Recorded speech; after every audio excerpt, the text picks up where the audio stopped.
When it comes to things like crying and unsettled babies, many parents report that they felt really underprepared for how to cope and navigate something like this. I'm going to discuss a little about why babies cry and why some babies are more unsettled than others. Becoming a parent is a really intense transition and not something that you can ever fully prepare for. Many parents report that they've read all the books and gone to lots of antenatal classes, tried to learn lots about being a parent.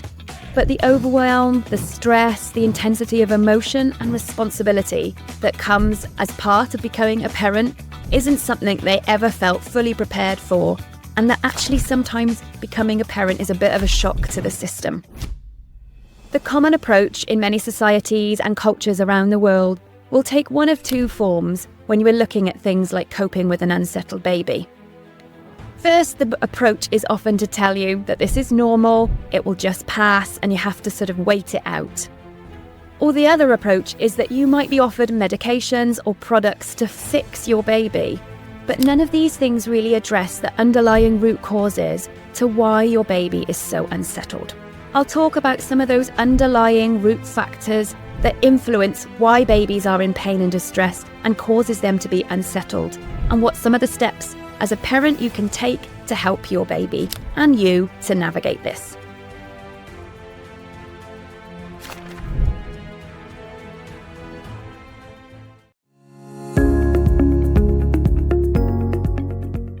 Some of the most common factors that are involved with unsettled babies relate to things like colic, reflux, allergies, and gut sensitivities.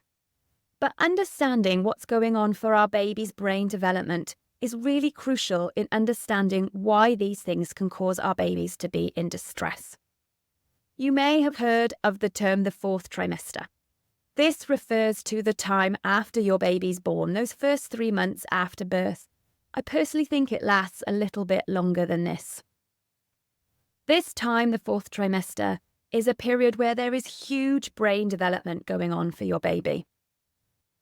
When babies are growing in the womb, they are surrounded by familiar noises, smells, they are being fed continuously, they can sleep whenever they want, they are completely safe and secure.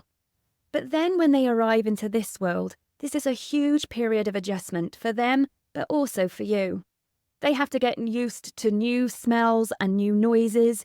They are then being stretched out from when they're fed, that feeding isn't continuous anymore. They are being put down on their own to sleep. And this is such a huge adjustment and very overwhelming for babies. But for you too, as a parent, you've just been through pregnancy and birth. You are trying to come to terms with that, process all of that, whilst looking after this tiny, precious baby who doesn't come with an instruction manual and not able to communicate with us in a way that we are able to understand yet. It's no wonder during this time, the fourth trimester, there are a lot of tears from everyone. Crying in the fourth trimester. Research shows us that in the fourth trimester, this is the period where babies cry the most. Crying is known to peak in intensity at around 6 weeks of age. So it's really common from about 2 or 3 weeks of age, babies start to wake up a little bit. And the hours, the length of time that they're crying for, the amount of times they start to cry really starts to increase, reaching this peak at around 6 weeks. Research shows this is about an average of 2 hours per day per baby, but obviously this will really vary. It does start to decrease from this point, and around 16 weeks of age, most babies aren't crying for as long, usually less than an hour a day a baby would be crying for. But this depends so much on what's going on for babies, and there are different factors that influence this.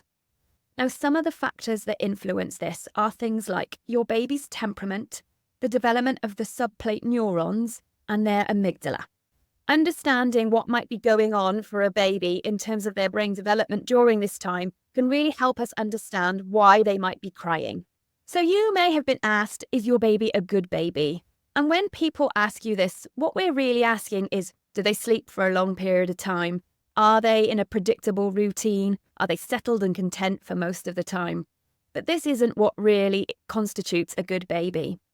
Because babies need to wake and feed really frequently to ensure their survival. So a baby that's signalling to their parent that they need our support is actually what constitutes a good baby.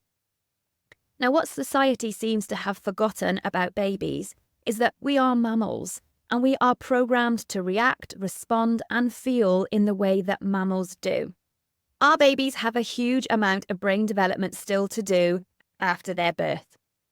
And a lot of this is actually happening in this 4th trimester period. So when it comes to being mammals, we're not just mammals, we actually fit into the classification of carry mammals. And what this means is our babies rely on us to carry them, to keep them safe and secure, because they are vulnerable. Human babies are amongst the most underdeveloped of species at birth and still have so much development left to do.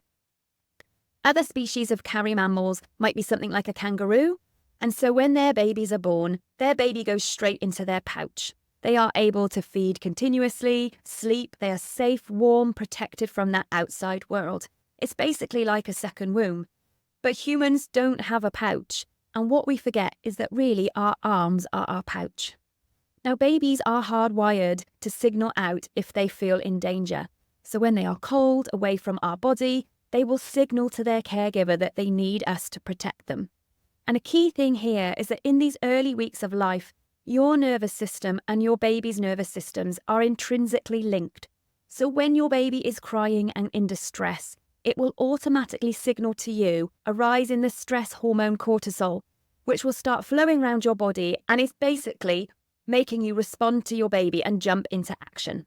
So much of parenting advice from over the years has focused on trying to make our babies more independent. So to be able to be away from us, to sleep for long periods of time, to have long gaps between feedings, encouraging them to be able to self-settle or self-soothe.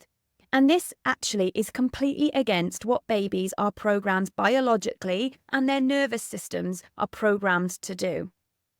Babies need us to keep them close, to help them feel safe, to respond to them, to feed them frequently, to ensure their survival. Now, there are factors that influence how well babies cope with these things, how much they do need us, because every baby is slightly different, and there are certain factors that will influence this. These things are their temperament, the development of the subplate neurons, and the amygdala. So your baby's temperament is really impacted by their early experiences in life.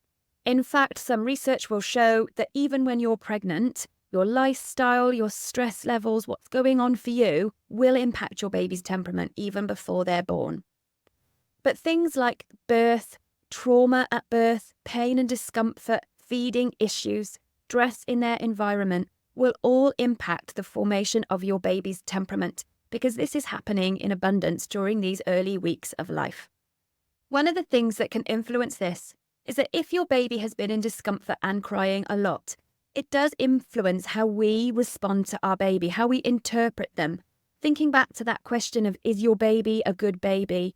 What we mean by this is, are they settled and content? And if they're crying for long periods of time, it can really influence how we feel about our babies, how we respond to them, and in turn then how our baby feels and responds to us. Now, the development of your baby's temperament is also influenced by the development of something called the subplate neurons. These are early nerve cells that appear in the cerebral cortex of your baby's brain. And their job is that they receive sensory information from the environment around it, and then they project new formations of nerve cells. And these nerve cells then become the template for the rest of your baby's brain development. What's going on in the environment around it, if your baby's in distress or discomfort, will all impact the development of these subplate neurons. The subplate neurons are quite unique in humans, in that our babies still have a huge amount of brain development to do after birth, and these subplate neurons are still occurring in abundance, growing in abundance in the early months of life. Most other mammals have done this kind of brain development before birth. So what's so important here is that we are providing our babies with things to help them feel safe and secure, providing them with sensory information to help the formation of these subplate neurons, to help them form their temperament, but also the basis of their brain development for the years to come. So very often as parents, that classic parenting advice will tell you to not spoil your baby, to not let them get into the habit of being carried too much, that if we respond to them too quickly, they will learn that they get your attention that way. And when we understand how this brain development is happening for our babies, that they require us to respond to them, to help them feel safe and secure, to lower their stress levels, that to get your baby to grow in independence, they need to feel secure in their dependence first. This shows us, and research has shown time and time again, that it's okay to cuddle your baby, that feeding them responsibly, following their cues, keeping them safe and close to us is the best way to help optimal brain development, especially in these early weeks of the 4th trimester. So what we know about the subplate remnant is that it starts to recede at around 12 weeks, and this seems to coincide with around the time that babies start to cry for less time. But this also coincides with the time that babies are starting to be able to do more for themselves. They're starting to be able to look and turn and reach out for things. So the development of these subplate neurons is occurring at a time when your baby needs a lot of sensory information, but at a time that they're least able to do any of that for themselves. It's not as straightforward as our babies needing to be fed and put down, leave them to sleep. They need a lot more sensory information than that. Now, why do some babies seem to cry more than others? And a lot of this relates to the sensitivity of something called the amygdala. This is a tiny part of your baby's brain, but it has a really big job to do. It plays a really important role in the regulation of emotions and the triggering of the fight or flight response in your baby. Now, things like your baby's temperament, the environment, what's going on around it, will impact how the amygdala responds. It's wired to identify danger. So when your baby is receiving some stimulation, say they are starting to feel a bit hungry, your baby might start to wiggle, they might start to fuss. They're showing subtle cues that there is some stimulation to this amygdala, and it's starting to send that message to the fight or flight that they need to start signaling to a caregiver to help them. If this stimulation continues, the cortisol levels will start to rise and flow around your baby's body, and we start to see this in a more physical way. So our baby might become flushed, they might become sweaty, they start to increase their breathing rate, and sometimes they'll start to cry. And this becomes a little bit more obvious to us as parents at this time that something is going on. But in the early weeks of life, while all of this brain development and temperament building and nerve cell building is happening, if there are things going on for your baby, such as pain, discomfort, hunger, these will send the stimulation to the amygdala to trigger the fight or flight. And what happens is the amygdala becomes quite sensitized to this. It's like a thermostat, your baby's internal thermostat. When that triggering is happening constantly, it lowers the thermostat, so that signal and that response in the fight or flight happens much more easily. So even when sometimes those factors are removed and babies aren't hungry anymore, it's like that thermostat has been reset, and so it's just much more easily triggered by any low level of stimulation. So your baby in those early weeks is so impacted by things like the development of their temperament, what's going on for them in their environment, and the sensitivity, the maturity of the amygdala in itself. And all these things vary from baby to baby and might help explain why some babies are just more unsettled than others. So when we talk about babies needing sensory information to help their brain development, this isn't about buying lots of expensive toys or thinking that they need lots of different products to help build their intelligence. It's more simple than that. It's about ensuring you are responding to their fundamental needs. So holding them close, keeping them feeling safe, looking at them, interacting with them, smiling, helping show emotions, taking them outside, but keeping them with you and close. The fundamentals here really are that babies need to feel safe and secure, and they do that best by being in close contact with you. So what your baby really needs is you and their world and your world to be as one. So it's not about lots of expensive different things or trips out. It's about that interaction with your baby and them feeling safe, secure, loved, well fed, and slowly introducing them to the world outside.